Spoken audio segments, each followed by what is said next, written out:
ওসমান হাদির ওপর হামলাকারী দুজন সীমান্ত দিয়ে পালিয়ে গেছেন এমন তথ্য মিলছে নানা মাধ্যমে। তাদের হদিস জানাতে না পারলেও পুলিশ বলছে বৈধ পথে সন্দেহভাজন হামলাকারী ফয়সাল ও আলমগীরের বিদেশ যাওয়ার তথ্য নেই।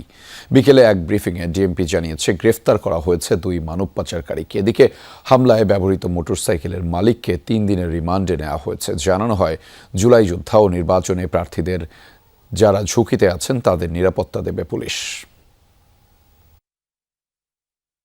শুক্রবার ঢাকা ৮ আসনের সম্ভাব্য প্রার্থী ও ইনকিলাব মঞ্চের মুখপাত্র ওসমান হাদিকে গুলি করে দুর্বৃত্তরা। সিসি ফুটেজে দেখা যায় একটি মোটরসাইকেল থেকে এক ব্যক্তি অটোরিকশায় থাকা হাদিকে গুলি করেন। এরই মধ্যে হাদির উপর হামলাকারী দুজনকে শনাক্তের পর 2 দিন ধরে তাদের খুঁজছে পুলিশ। শুটার ফয়সাল ও মোটরসাইকেল চালক আলমগীর কি আদৌ দেশে আছে কিনা তা নিয়ে প্রশ্ন থাকলেও পুলিশ বলছে তাদের গ্রেফতারে অভিযান চলমান। ঢাকা মেট্রোপলিটন পুলিশ হামলাকারীদের গ্রেফতারের জোর প্রচেষ্টা চালিয়ে যাচ্ছে। 2 সন্ত্রাসীকে এখনও গ্রেফতার করতে না পারলেও হাদির উপর হামলায় ব্যবহৃত মোটরসাইকেলটির মালিক আব্দুল হান্নানকে আটক করেছে পুলিশ। সেই সাথে সীমান্ত দিয়ে মানব পাচারের সাথে জড়িত সন্দেহে আরও 2 জনকেও আটক করা হয়েছে। হামলাকারীরা পালালো কিনা জিজ্ঞাসাবাদে সে তথ্য জানার চেষ্টা করা হবে।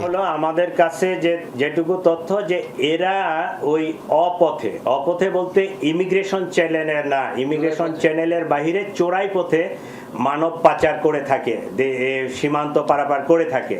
তো তাদের কাছে এই ধরনের কোনো তথ্য আছে কিনা আমরা এই কারণে তাদেরকে নিয়ে আসতেছি। তাদের সাথে জিজ্ঞাসাবাদ করে কথাবার্তা বলে আমরা কোনো তথ্য পাইলে এটা পরবর্তীতে আপনাদেরকে জানাবো। ফয়সালের পাসপোর্ট ব্লক করা হয়েছে জানিয়ে ব্রিফিংয়ে আরও বলা হয় বৈধ পথে আসামিদের পালানোর কোনো তথ্য নেই। অবৈধ পথে যাতে পালাতে না পারে সেজন্য সীমান্ত এলাকায় সতর্কতা জারি করা হয়েছে। সে দেশে থাকলে আমার যদি নলেজে থাকতো আমি তো তারে ক্যাচ করবো, বাট আমরা ট্রাই করতেছি। সে বিদেশে যেমন পালাইছে কিনা এই তথ্যটা আমাদের কাছে নিশ্চিত না, তাহলে আমরা ধরে নিব যে দেশে আছে। We are trying to নেপ।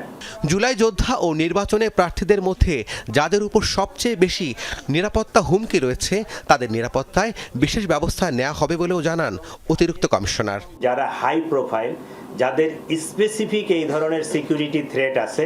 এদিকে জাতীয় নির্বাচনকে সামনে রেখে পুলিশের পক্ষ থেকে সকল রাজনৈতিক দলের জন্য নিরাপত্তা প্রোটোকল সরবরাহের সিদ্ধান্ত নিয়েছে অন্তর্বর্তী সরকার। প্রেস উইংয়ের এক বার্তায় জানানো হয় প্রোটোকলে রাজনৈতিক নেতৃবৃন্দ এবং আসন্ন নির্বাচনে সম্ভাব্য প্রার্থীদের বাসস্থান, কার্যালয়, চলাচল, জনসভা ও সাইবার স্পেসে কিভাবে নিরাপত্তা নিশ্চিত করা হবে সে বিষয়ে সুস্পষ্ট নির্দেশনা দেওয়া হবে।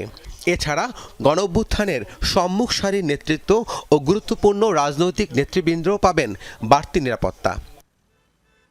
রাব্বি সিদ্দিকী, যমুনা নিউজ, ঢাকা।